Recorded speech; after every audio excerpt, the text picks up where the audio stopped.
მოგესალმებით, ეთერშია გადაცემა სოციალური ჭრილი. ჩვენ ყოველ ხუთშაბათს 3 საათზე ვხვდებით ერთმანეთს და დღეს ჩვენი გადაცემის სტუმრები არიან აქტივისტი ესმა გუმბერიძე და ყოფილი საჯარო მოხელე ნანა ბრეგვაძე. დიდი მადლობა, რომ გამონახეთ და გვეწვიეთ. დღეს ჩვენ გადაცემაში ვისაუბრებთ ძირითადად იმაზე, თუ როგორი არის შეზღუდული შესაძლებლობის მქონე ადამიანების მდგომარეობა საქართველოში, რა გამოწვევების წინაშე დგას ეს თემი და როგორ შეიძლება ამა თუ იმ პრობლემასთან გამკლავება. როგორი არის ევროკავშირის ქვეყნებში ამ მიმართულებით მიდგომები და რატომ ვიბრძვით ჩვენ იმისთვის, რომ საქართველო გახდეს ევროკავშირის წევრი. რა გაუმჯობესდება ამ შემთხვევაში შეზღუდული შესაძლებლობის მქონე პირებისთვის და როგორი იქნება მათი მდგომარეობა ამ შემთხვევაში. მოგესალმებით, ესმა პირველ რიგში თქვენთან გადმოვალ შეკითხვით, მოგვიყევით თქვენი გამოცდილების შესახებ, თქვენი ხედვის შესახებ, რა მდგომარეობა არის საქართველოში შეზღუდული შესაძლებლობის მქონე პირებთან მიმართებაში შექმნილი და რა გამოწვევების და ბარიერების წინაშე დგანან ისინი. თეო, მადლობა ჩვენი მოწვევისთვის და კეთილი იყოს ჩემი ფეხით ამ გადაცემაში, მე პირველად ვარ ამ ეთერში და შენ ნამდვილად ისეთი გამოცდილება გაქვს უკვე სოციალური კუთხით, პრაქტიკული გამოცდილება დაგროვილი, რომ ნამდვილად დროული თუ არა ცოტა დაგვიანებულიც კი იყო ამ პროექტის დაწყება. ხა მე ჩემს საუბარს გავყოფ ალბათ ორად, ანუ პროტესტამდე ჩვენ რა ვითარება გქონდა შემოპირების კუთხით. და მას შემდეგ რაც დაჩქარებული წესით ესე თქვა უკუსვლა დაიწყო, ევროკავშირზე უარის თქმა დაიწყო, მას შემდეგ რა ვითარება გვაქვს. მანამდე და ზოგადად სხვა ჩვენს გუშინ უსმენდი ამას, რომ ერთ-ერთ შეხვედრას და ჩვენთანაც ესეა, რომ მოწყვლადი თემები ხო შემოპირები მაგალითად ჩვენ გაცილებით უფრო ადრე ვიყავით გადამწვარებით, დაღლილებით, ვიდრე ეს ყველაფერი დაიწყებოდა იმ ბრძოლებით, რაც მანამდე გქონდა და რასაც ეხლა გადის ძალიან ბევრი ორგანიზაცია თუ აქტივისტი და რაც ბევრისთვის ახალია, ხო? ანუ ეს იქნება თუნდაც დონორული მხარდაჭერის ნაკლებობა, თუნდაც სახელმწიფო სტრუქტურების ძალიან ფასადური ყურადღება, წლებია ვიბრძოდი მაგალითად დასაქმების კვოტირების იმისთვის, რომ ასაკში შესულ შემოპირებს არ ქონოდათ ვალდებულება, რომ აერჩიათ ან ასაკობრივი პენსია, ან შემოპირის კომპენსაცია, იმიტომ რომ რეალურად საჭიროებები მათი როგორც შემოპირის ანუ არსად არ მიდის, უბრალოდ მას ემატება მაგალითად ხანდაზმული საჭიროებები კიდევ დამატებით. აი ამ საკითხებზე, რომლებიც თუნდაც ეხა მაგაზე მაგალითად სარჩელია საკონსტიტუციო სასამართლოში და ძალიან უპრობლემოდ ეს ხო არ არის რაღაცა პარტიული საკითხი, შეუძლიათ ამაზე გადაწყვეტილების გამოტანა, მაგრამ არ ეჩქარებათ, იმიტომ რომ სამწუხაროდ პოლიტიკური საქმეები აქვთ სწრაფად მოსასწრები. არადა ძალიან უცნაურია იმის ფონზე, რომ ვამბობთ, რომ ორნიშნა ეკონომიკური ზრდა გვაქვს, ანუ რატო არ აისახება ეს ეკონომიკური ზრდა თუნდაც შემოპირებზე, თუნდაც სხვა ჯგუფებზე. ეხა მაგალითად იგივე პერსონალი ასისტენტის პროგრამა დაიწყო, მაგრამ თბილისში, რომელიც რა თქმა უნდა ყველაზე ხალხმრავალი მუნიციპალიტეტი არის, გაჩერებული არის ვაუჩერების გაცემა და დადგა უზარმაზარი რიგი. ეხლა ამ რიგის დადგმაზე მე მინდა ვთქვა, რომ არის ბევრი გამოწვევი მიზეზი და მივალ იქამდე, რომ ევროკავშირთან რატო გვინდა ევროკავშირის წევრობა და განსხვავება, ხო?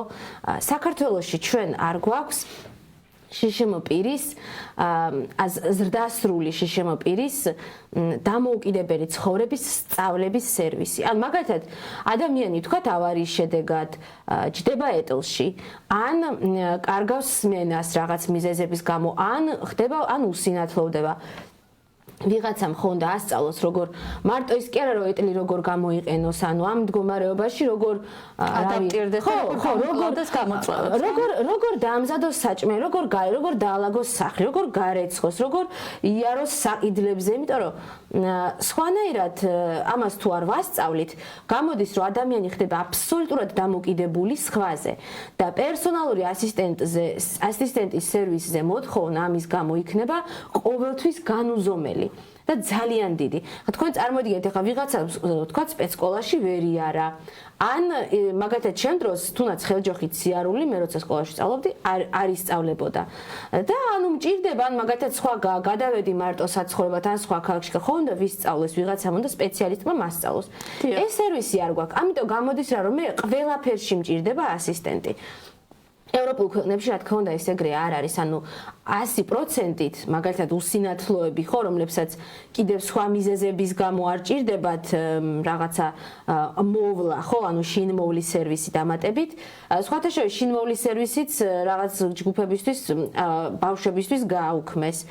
კიდევ ვიცი, ახლა ესეთი რაღაც გავიგე, რომ ადგილობრივ გამგეობებში რო იყო რაღაც ბიუჯეტი, რო შეიტანდი მაგალითად წამალზე ან რაღაც რო გჭირდებოდა სამკურნალო ხარჯებზე, თითქოს ეს ბიუჯეტი გამოგველიაო სამგორში უთხრეს ერთ-ერთ ადამიანს და ესე ნელ-ნელა რაღაცები უკან მიდის, მაგრამ ხო და რას ვამბობდი კიდევ იმას, რომ ანუ ევროპაში ეს ყველას არ ყავს ეს ასისტენტი მოკლედ, მაგრამ იქ ადამიანებმა იციან გარემოს სარგებლობა, ანუ დამოუკიდებლად ცხოვრება, ამას ასწავლიან, აქვს დამხმარე საშუალებები, ტექნიკა ძალიან კარგი და ინფრასტრუქტურა თავის თავად ცხადი. ახლა ჩვენთან თიძე ჩამოსათვლელი არის ეს ხმოვანი შუქნიშნები და ახლა ამ ბოლოს მაგათად რეაბილიტაცია რო ტარდება რაღაც გამზირების არც ვიცით ახლა არის არ არის, ანუ გამოდის რომ ჩვენ თუ არ ავტეხავთ ერთ ამბავს, ეს ავტომატურად მოფიქრება იმისა რომ შუქნიშანი უნდა იყოს ხმოვანი თვითონ არ აქვს.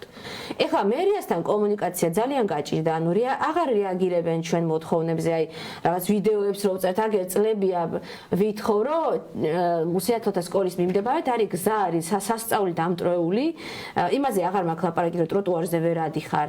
ანუ თუნდაც საავტომობილო გზაზეც ვერ დავდივართ, იმიტომ რომ ანუ კარგ გზაზე მანქანა დადის და ცუდ გზაზე ჩვენ უნდა ვიაროთ, რომ ტალახი, ქვიშა, ანუ რავი, რაც ყველაფერში ჩვენ უნდა ვიაროთ, ესე გამოდის, რაც არის ნუ კატასტროფული მდგომარეობა. ხო და კიდევ ერთი რაც ძალიან მნიშვნელოვანია არის კადრების ნაკლებობა.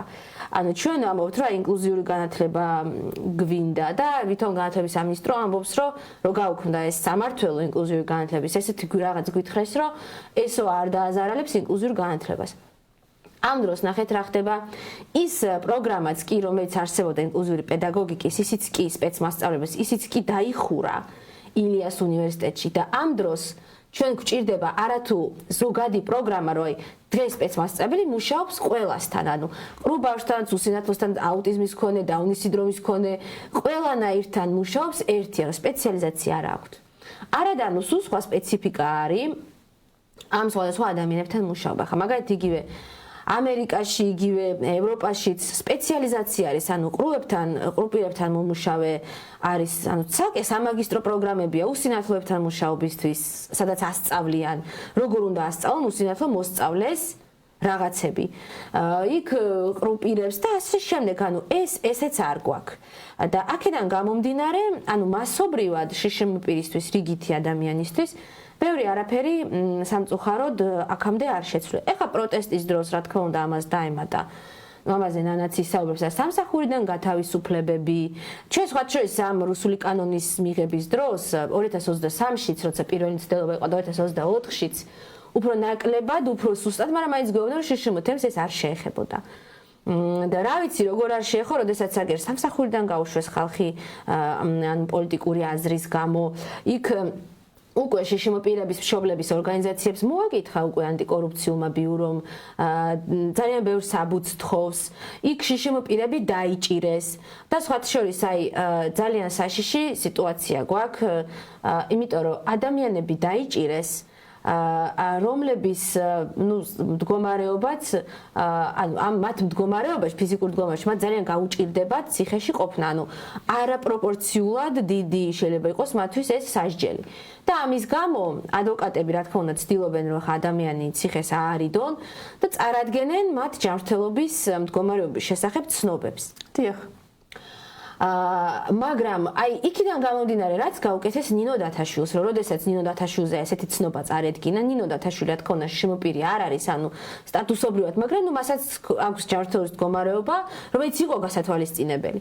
მაგრამ სასამართლომ ადგა და დაუნიშნა ეცადა თავიდან შეეცადა რომ დაენიშნათ მისთვის ფსიქიატრიული ექსპერტიზა და გაეშვათ ფსიქიატრიულ საავადმყოფოშიც კი. იძულებითი მკურნალობისთვის რაც იყო წარმოუდგენელად. ნუ ჯერ შეფასებისთვის პრინციპში. კამერი ალბათ მაგასაც არ დააყოვნებდნენ. ანუ ნახეთ და ეს პრეცედენტი უკვე ჩვენ გვაჩვენებს გზას, რომ ესე იგი რა გამოდის, რომ სახელმწიფო რას გვეუბნება, რომ თუ კი ჩვენ დავაყენებთ საკითხს, რომ ვიღაცას აქვს ინტელექტუალური გარკვეული დარღვევები ან ფსიქოსოციალური საჭიროებები, მაშინ ესე გვეტყვიან, მაშინ აქციაზე რა უნდოდა და მაშინ ყოფილა სამკურნალო და ანუ ამას გამოიყენებენ ძალიან დიდი რისკი არის იმისთვის, რომ დაიწყონ ისევ ეს სადამსჯელო ფსიქიატრია. ამიტომ ანუ ძალიან ცუდ მდგომარეობაში არის თემი საზოგადოება ფეხზე მაშინ და ნინოსთან დაკავშირებით კი.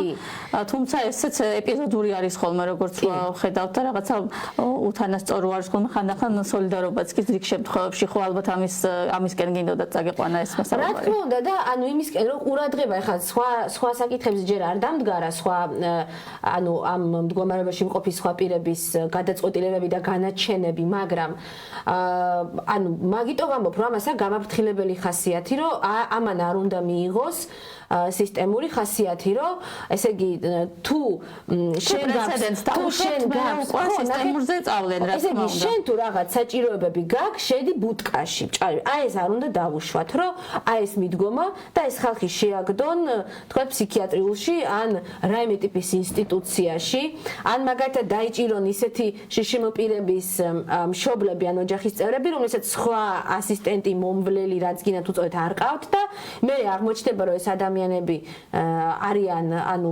მოვლის გარეშე დარჩენი და მე ესე არ თქვა სახელმწიფომ რომ აგერ რაღაცა გვაქვს ჩვენ რაღაცა სადღეგამისო ცენტრი, სახლი თუ რაღაცა და იქ გავუშვებთ დახურულ ინსტიტუციაში. აი ეს პრობლემა საკმაოდ ღრმა არის და საკითხები გასათვალისწინებელია. ესმა ძალიან დიდი მადლობა, მე გადავალ კითხვით ნანასთან. ნანა, თქვენ ხართ მერიის ყოფილი საჯარო მოხელე, მერიის ყოფილი თანამშრომელი უფრო ზუსტად. მოგვიყევით რატომ ხართ ყოფილი, ჩვენს მაყურებელსაც უთხარით ამის შესახებ და ახლა რა მდგომარეობაში ხართ, თქვენ რა ეტაპს გადიხართ ცხოვრების, მას შემდეგ რაც მოგიწიათ საჯარო სამსახურის სიძულებით დატოვება, უფრო სწორედ გაგანთავისუფლების ბრძანებით, ხომ ესეა? მოგესალმებით. პირველ რიგში მადლობაც გიხდით მოწვევისთვის, ვინაიდან მე ვთვლი რომ ყველა პლატფორმა ვინც დაინტერესდება იმით და მისცემს ადამიანებს შესაძლებლობას რომ ისაუბროს თავის ასე შეიძლება ითქვას უკვე გასაჭირზე, ეს ძალიან მნიშვნელოვანია რომ საზოგადოებამ იცოდეს ის თუ რა ხდება. რაც შეეხება ჩემს საქმიანობას, დიახ მე 2015 წლიდან მე-11 წელია უკვე რაც თბილისის მერიაში საქმიანობდი. მოქალაქეთა მომსახურების ცენტრში, სადაც დღის განმავლობაში ძალიან ბევრ მოქალაქესთან მიწევდა შეხვედრა, ვუწევდი მათ კონსულტაციებს, გარდა ამისა, მინდა ვთქვა, რომ აბსოლუტურად ყველა შეშემოპირს, ვისთანაც კი შეხება მქონია ინდივიდუალურ მომსახურებას ვუწევდი ნამდვილად და ჩემ მოვალეობაში თქვათ რაც არ შედიოდა იმ საქმიანობასაც ვახორციელებდი ანუ ლოჯისტიკურ პრობლემებს ვაგვარებდი თქვათ პირველ სართულზე სივრცეში რაც საჭირო იყო და რაც მთავარია ანუ ამას მე აღნიშნავ რატომ ვყვები ამ მოვალეობებს გარდა ამისა მინდა ვთქვა რომ დღეს მუნიციპალური სერვისების განვითარების სააგენტოს 10 სერვის ცენტრში ფრონტში ვინ თანამშრომლებიც ხედან სულ ყველა არის ჩემი დატრენინგებული მინდა ვთქვა და აღმოჩნდა ისე რომ როდესაც გამოაცხადეს ეგრეთ წოდებული რეორგანიზაცია მე მას სადამსჯელო ოპერაციას ვეძახი გასაუბრებაზე, ეგრეთ წოდებულ გასაუბრებაზე დამემბარეს და ორი წინადადება მითხრეს მხოლოდ რომ თურმე აღმოჩნდა რომ მე-11 წელს უნდა დამაქვეითონ. ანუ თქვენ 11 წელია რაც ამ სისტემაში მუშაობდით და იყავით იმ პოზიციაზე, სადაც მუშაობდით და პირიქით, ანუ პერიოდულად რაღაც წინააღმდეგობდი მემატებოდა ხელფასზე მაღალი შეფასებები მქონდა ყოველთვის და აღმოჩნდა რომ თურმე მე-11 წელს დამიქვეითდა კვალიფიკაცია, ხო, არ ვიცი, აი ვერ ვხსნი ამ განმარტებას. ანუ გასაუბრება ეს იყო, ნაცვლად იმისა, რომ კვალიფიკაცია კიდე უფრო შემოწმებინათ, რომ აბა კიდე რა ისწავლა ამ ადამიანმა და რაში შეიძლება რომ უფრო მეტად სარგებლიანი იყოს მისი მოღვაწეობა. ნუ აი სამწუხაროდ აღმოჩნდა ფაქტი, რომ თურმე უნდა დავქვეითდე, ნუ ეს იყო ჩემთვის შეურაცხყოფელი, რა თქმა უნდა. აქვე დავამატებ, რომ მეორე მესამე დღეს უკვე ჯანმრთელობის პრობლემა მქონდა და ოპერაციას ვიკეთებდი და გავხსენი ბიულეტინი მაინც, იმიტომ რომ ის 3 დღე ხო ვითვლებოდი თანამშრომლად და 17 მარტს საავადმყოფო ფურცელზე ყოფნის პერიოდში აი ესე ძალიან მარტივად გამათავისუფლეს, შტატი გამეუქმეს იმის გამო, რომ ევროინტეგრაციის მხარდაჭერა განვახორციელე მეც, რა თქმა უნდა და დღესაც ვამბობ, რომ საქართველოს ევროკავშირის წევრი უნდა იყოს იმიტომ რომ პირველ რიგში შეზღუდული შესაძლებლობების მქონე ადამიანებს ასე აღარ მოექცნენ ისე როგორც მე და მოხდა ამის გამო დევნა. შემდეგ იყო პოლიტიკური ნიშნით, როგორც აღნიშნე, ეს გადაწყვეტილება და იყო ზეწოლები, რომ თქვა ხელმოწერების გატანაზე ესაუბრებოდნენ ადამიანებს, რაღაც ესეთი დაჯგუფებასავით იყვნენ ეს ადამიანები, ვინც ესაუბრებოდნენ, ჩემთან არავინ არ მოსულა პირადად და არ უთქვამს რომ ხელმოწერა გაიტანეო, თუმცა მაქვს რაღაც დეტალები, რაზეც ვერ ვისაუბრებ, იმიტომ რომ სასამართლოში მაქვს მტკიცებულებები. ანუ რაზეც ხელი მოაწერეთ ევროკავშირის მხარდაჭერაზე. მას შემდეგ, როდესაც გაიტანეთო, ამას გეუბნებოდნენ, გაიწვიეთო თქვენი ხელმოწერა. გაიტანა ბევრმა სამწუხაროდ, ნუ ხა ეს მათი გადაწყვეტილება. ეს პროცედურა როგორი არის, როგორ ხდებოდა გატანა? ანუ პროგრამა ეს ხელმოწერა იყო, იქ სახელმწიფო უნდა ამოგეშალა ელექტრონულ სისტემაში. გაიგონებიდან რა სამოშლიდნენ? ხო, არ ვიცი და და აღსანიშნავია ის ფაქტი, რომ როდესაც გასაუბრებაზე ვიყავ, არ ვიცი, ამას გასაუბრება არ ქვია, ორი წინადადება იყო, მეტი არა, აი ეს მითხრეს, დამაქვეითეს. და ვუთხარი უფროს, რომ ნაცვლად იმისა მეთქი, ჩემი პროფესიონალიზმი და კომპეტენციიდან გამომდინარე მე ველოდებოდი დაწინაურებას თქო. ანუ ეს რა მაშინ მეთქი, როცა გარდა იმისა, რომ მაქვს ამის კომპეტენცია და შესაძლებლობა კიდე უფრო ბევრად სარგებლიანი საქმე გავაკეთო ქალაქისთვის თქო.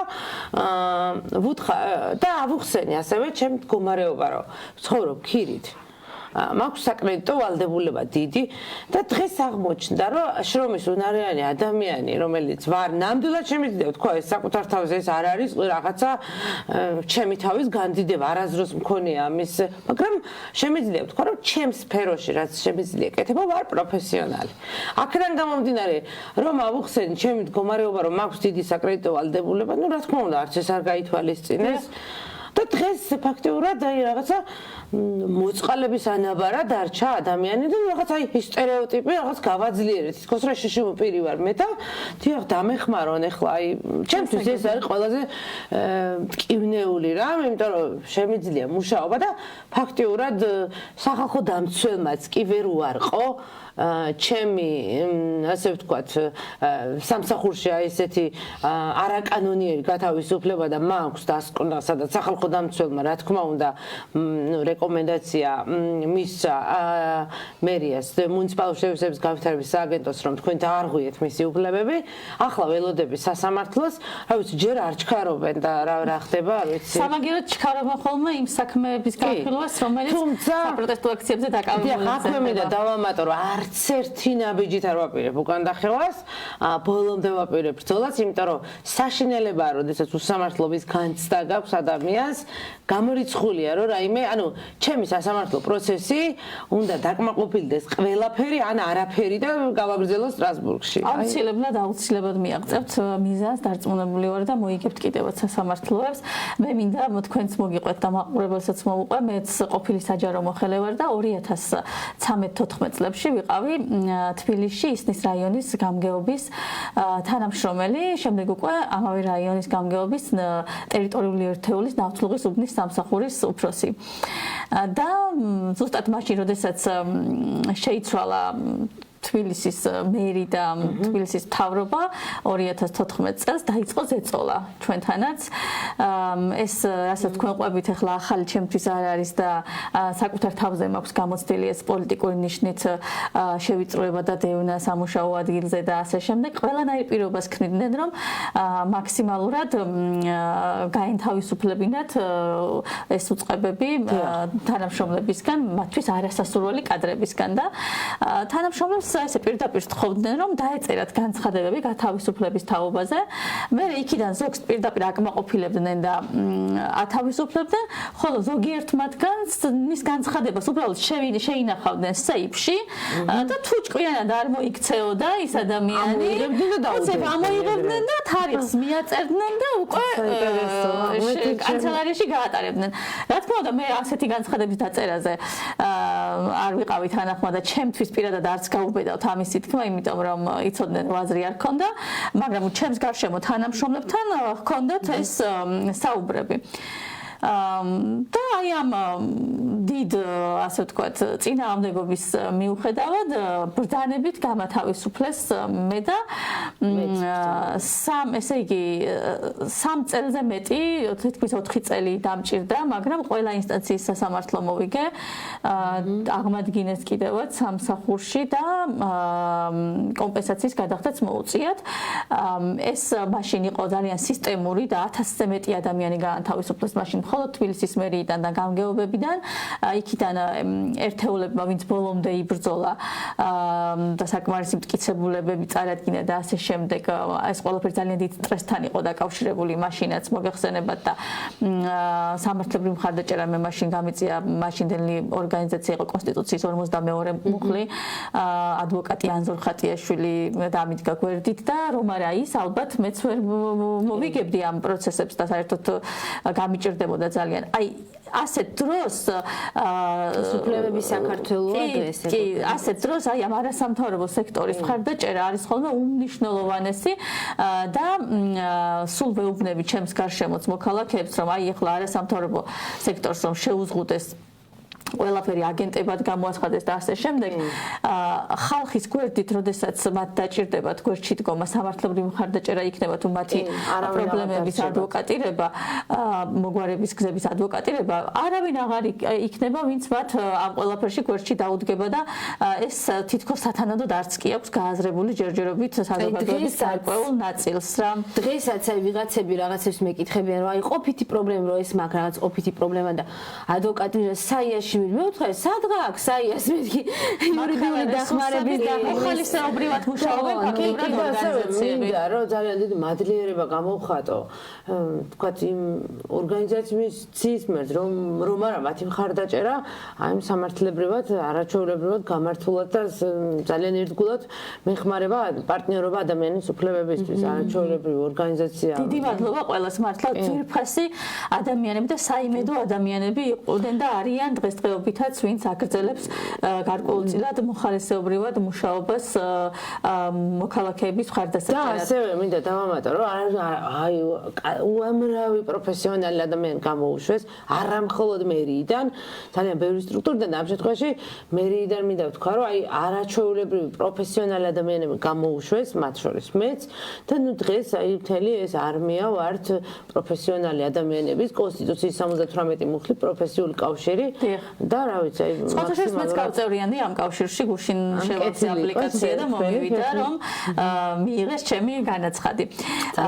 იცით მე მინდა ახლა კიდევ დავუბრუნდეთ ჩვენს თემას და ეს მაყურებელს მაგალითად რომელიც სათანადოდ ჯერ არ არის გარკვეული ამ საკითხებში პროცედურულად ავუხსნათ როგორ ხდება შშმ პირის სტატუსის მინიჭება, ვის უნდა მიმართონ, რა შემთხვევაში უნდა მიმართონ, რა ტიპის განცხადება იწერება ვთქვათ, შემდეგ რა მხარდაჭერას მიღის მიღება და რა სერვისების მიღება არის შესაძლებელი, რაც თქვენთვის ცნობილი არის. მაგალითად, აი სხვებსაც რომ მოვუყვეთ, იგივე იმ სოციალურ დახმარებაზე, რომელიც არის შშმ პირის სტატუსთან დაკავშირებული, სხვადასხვა ჯგუფთან დაკავშირებული, ეს ხომ არ შეგიძლიათ კიდევ გითხრათ რა თანხაზე არის საუბარი და არსებულ რეალობაში რამდენად საკმარისია ეს ყველაფერი იმისთვის, რომ გაწუდეს შშმპირი მით უმეტეს მის წინაშე არსებულ გამოწვევებს.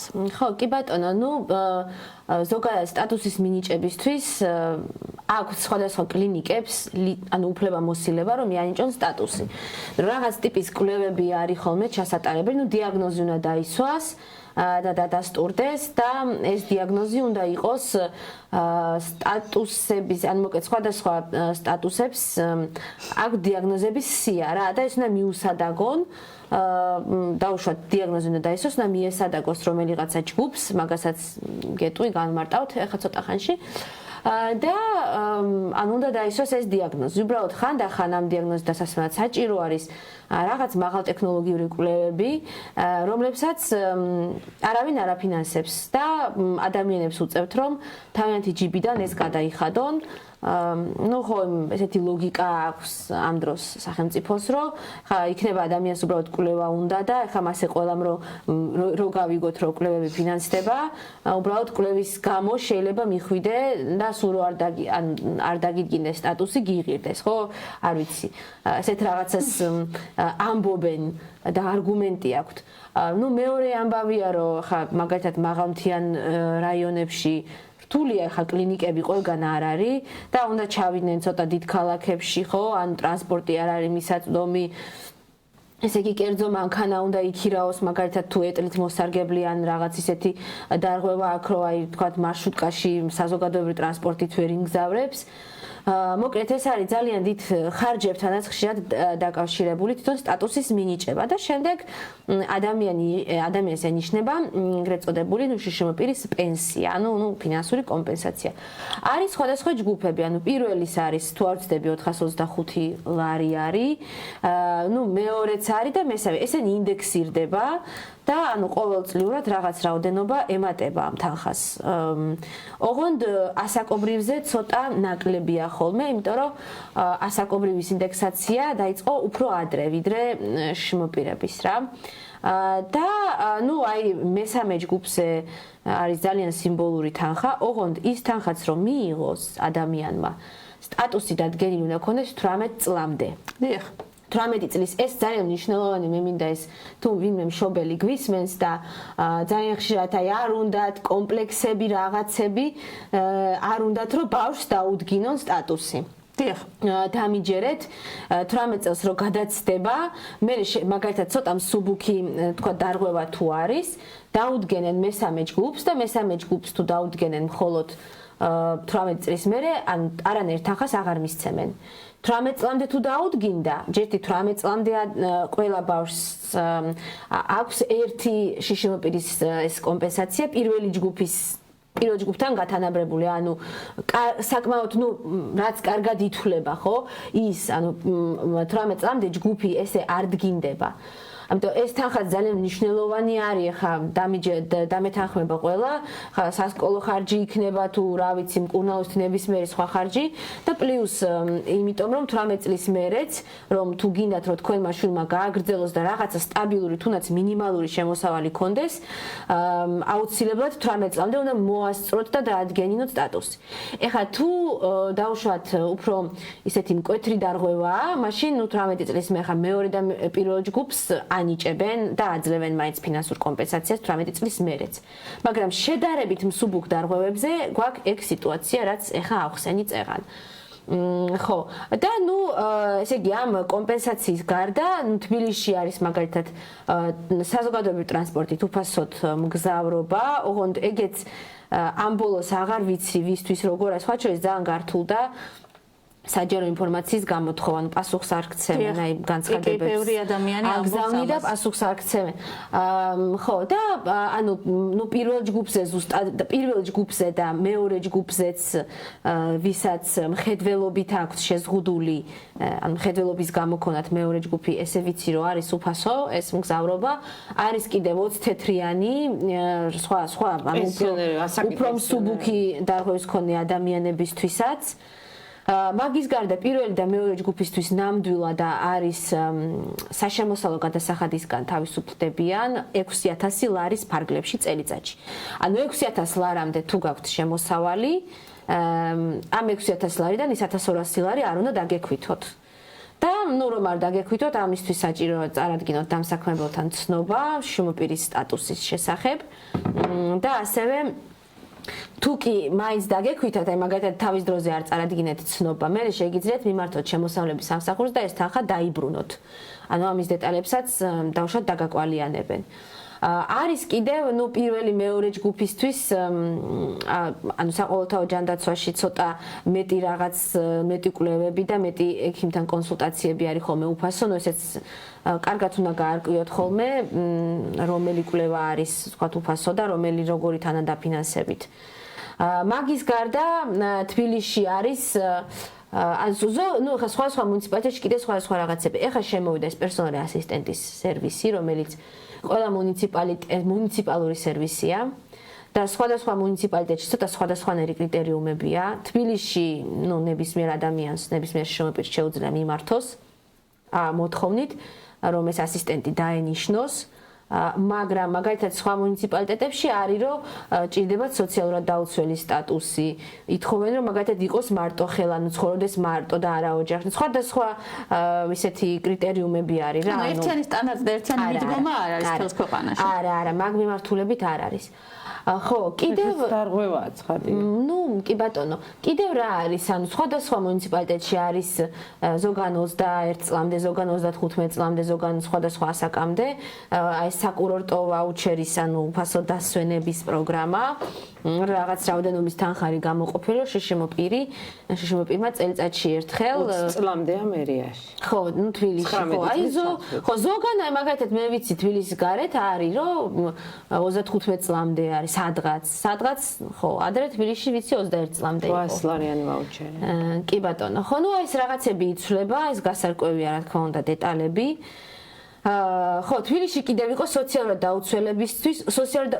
დაუცველი უსინათლოებისთვის იყო სამჯერ 300 ლარიანი დახმარება, კარგია რომ არის, იმიტომ რომ ყოველ წელს ისმის ხოლმე ესეთი შიშები რომ შეიძლება გაუქმდეს და ნუ არ ვიცი ხო 150.000-მდე ვიცით. კარგით, ნანა, თქვენ რას დაამატებდით ამ მიმართულებით, მერიაში მუშაობდით და უფრო მეტად კიდევ ამ მიმართულებით, ამ მიმართულებით დავამატებდი იმას, რომ გზავრობის ბარათებთან დაკავშირებით ერთი ძალიან სერიოზული სირთულე არის ის, რომ როდესაც შშმ პირს სურს უფასო გზავრობის ბარათის მიღება, ეხლა არის ასეთი რამ ყოველ შემთხვევაში 17 მარტამდე ასე იყო, სანამ მუშაობდი.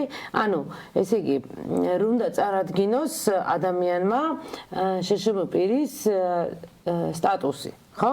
ანუ რომ არის უსინათლო. ეხლა ნახეთ რა ხდება. თუ თქვათ ზოგჯერ ადამიანს არ აქვს თქვათ ის დედანი დაკარგული აქვს ხო ან შშმ პირის სტატუსის დედანი, ნახეთ რა ხდება.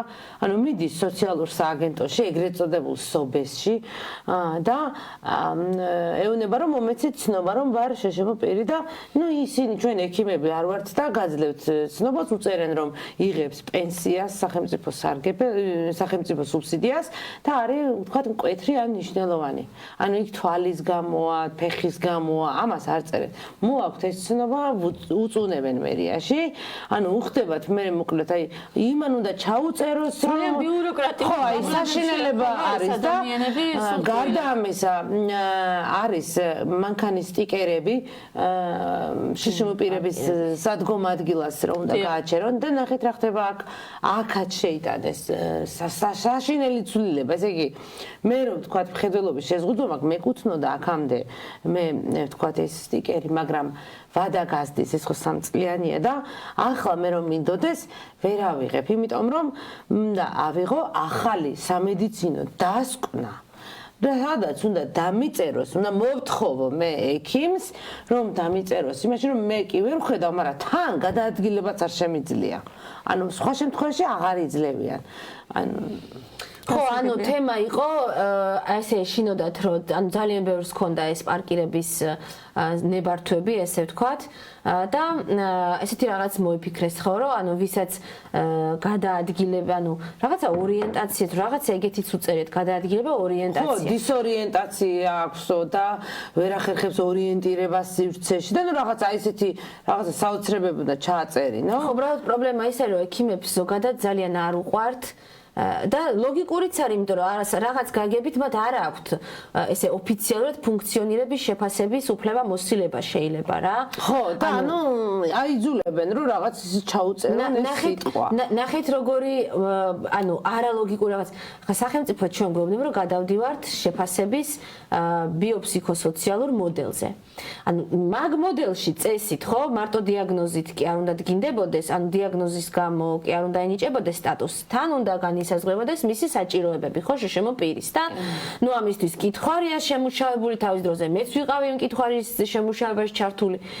და აი მაგ მოდელზე ჩვენ როდესაც გადავალთ, აი ეგეთი რაღაცები იმ დასკვნაში უკვე შეიძლება რომ ჩაიწეროს, რომ მაგალითად პირველად საჭიროებს პერსონალურ ასისტენტს, ან ვერ ანუ უჭირს მობილობა, იმიტომ რომ თუ ვერ ხედავს ის ანუ გადაადგილებაც უჭირს შესაბამისად, იმიტომ რომ მე კი ფეხს გადავადგამ, რომ ვერ ხედავ, მაგრამ რა მიმართულებით უნდა გადავადგა, მე შეიძლება ანუ არ ვიცი რა. ანუ გზაზე ხა თუ პატარა გზა არის გადასასვლელი და შუქნიშანი არ არის, ან რაღაც, ანუ ძალიან ბევრი ნიუანსი არის, ამიტომ მე მჭირდება ეს პარკები, მაგრამ რას ვამბობ, ნახეთ, აი ამ დოკუმენტში უკვე ეს ჩაიწერებოდა, მაგრამ დღეს ჩვენ გვაქვს სიტუაცია, როცა სტატუსის ფურცელში შენ ეგეთ რაღაცებს არ გიწერენ, იმიტომ რომ ეს არის დამტკიცებული ფორმა, რომელშიც იწერება, ნუ ესე იგი დიაგნოზი, ჯგუფი, ანუ მკვეთრად გამოხატული, მნიშვნელოვნად გამოხატული შეზღუდული შესაძლებლობის მქონე პირი და ზომიერად გამოხატული შეზღუდული შესაძლებლობის მქონე პირი.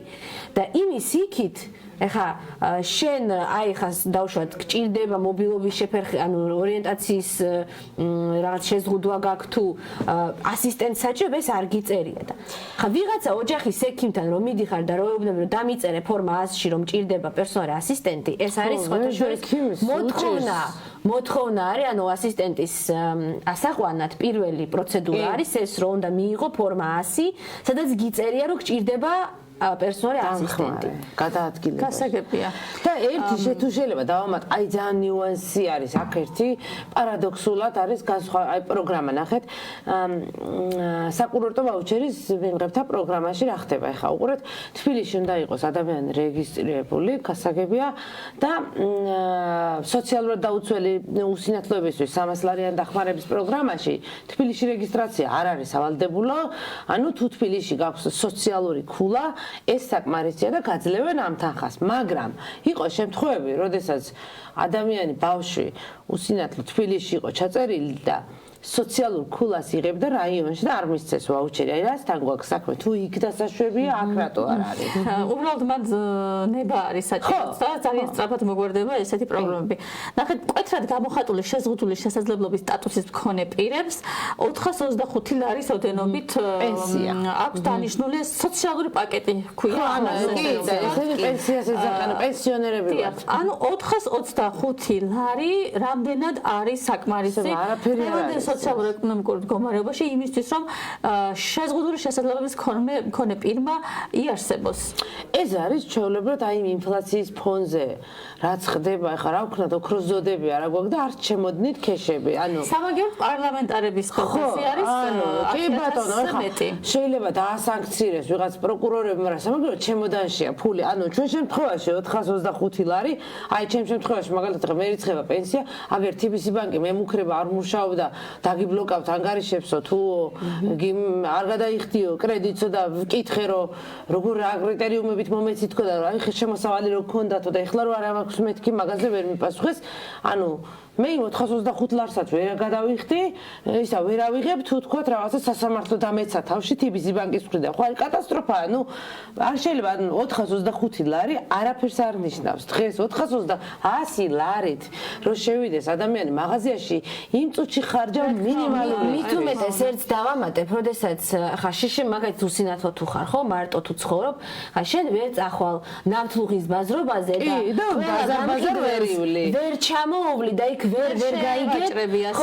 ხო, იმიტომ რომ ეს არის და ვიყენებთ გლობოს აპლიკაციას მაგალითად, რითიც თქვათ მარტივად ვიძახებთ, მაგრამ იქ თავისთავად რაღაც აქციებს დაასდევენ და ადამიანები უკვე ეს მაგ თქვენ გთხოვოთ და ძალიან მოკლედ ერთ წუთში რომ ჩაეტიოთ საზოგადოებას რა რეკომენდაციით მიმართავთ მე ხშირად ვადევნებ ხოლმე თვალყურს თქვენს პოსტებს და არის ხოლმე იქ გარკვეული აქცენტები როგორ უნდა დაგიდგეთ გვერდში როგორ უნდა გამოვიჩინოთ ზრუნველობა ისე რომ ზედმეტადაც არ შეგაწუხოთ და საერთოდ გვჭირდება ჩვენ ეს სწავლება და აღზრდა ერთგვარი სხვადასხვა ტიპის შშმ-პირთან როგორი დამოკიდებულება გქონდეს ან როგორ ვესაუბროთ ჩვენ შვილებს როგორ არ უხსნათ ეს ყველაფერი და აი ამაზე 1-2 წუთით რომ მიმართოთ საზოგადოებას მასწავლოთ.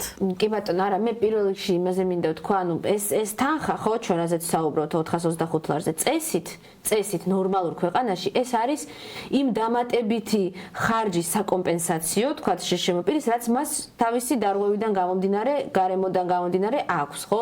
ეს არ არის წესით ადამიანის ხო სრულწლოვანი ადამიანის მარტო სარჩო. იმიტომ რომ ესეთი ადამიანი წესით უნდა იყოს დასაქმებული, ხო, რომ იყოს ქვეყანაში შექმნილი დასაქმების, თქვათ, ადეკვატური შესაძლებლობები. ხო, რა თქმა უნდა, ხო, მაგაზია ლაპარაკი. რაც შეეხება ოქროზოდებს, ნუ ვიღაც უსინათლოებს აქვთ, აგერ განსაკუთრებით დიდი ოდენობით ქონების გაფლანგვაში არიან ბრალდებულები და საქმე მიდის.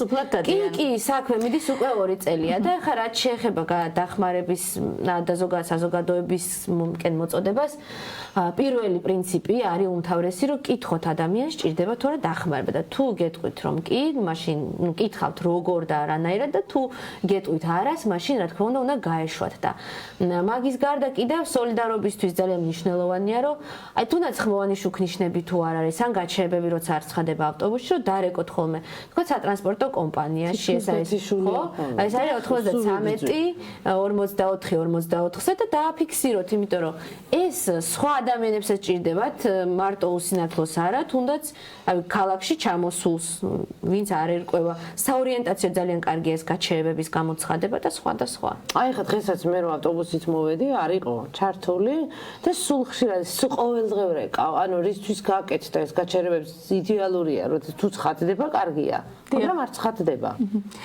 ჩვენი გადაცემის დრო თითქმის ამოიწურა უკვე ძალიან დიდი მადლობა ალბათ კიდევ დიდხანს შეიძლებოდა გაგრძელება ამ თემებზე საუბრის იმიტომ რომ ძალიან ბევრი პრობლემა არის და ძალიან ბევრი არის სამუშაო ამ მიმართულებით რომ იყოს სათანადო გარემო და სათანადო პირობები ჩვენს ქვეყანაში მაგრამ ეს ყველაფერი მანამ მიუღწეველი იქნება ალბათ სანამ ეს ქვეყანა არ დაუბრუნდება განვითარების იმ რელსებს რომელზეც იდგა წლების წინ და ჩვენ ისევ სულას არ გავაგრძელებთ ევროკავშირში გაწევრიანებისაკენ. დარწმუნებული ვარ, რომ ეს თითოეული თქვენგანის ბრძოლა, რომელიც ძალიან ხელშესახები არის და ძალიან მნიშვნელოვანი არის, გამოიღებს საბოლოო ჯამში შედეგს და ჩვენ ყველანი ერთად მივაღწევთ დასახულ მიზანს. დიდი მადლობა სტუმრობისთვის. გემშვიდობებით, სოციალური ჭრილი ყოველ ხუთშაბათს 3 საათზე ისევ თქვენთან ერთად იქნება. მადლობა.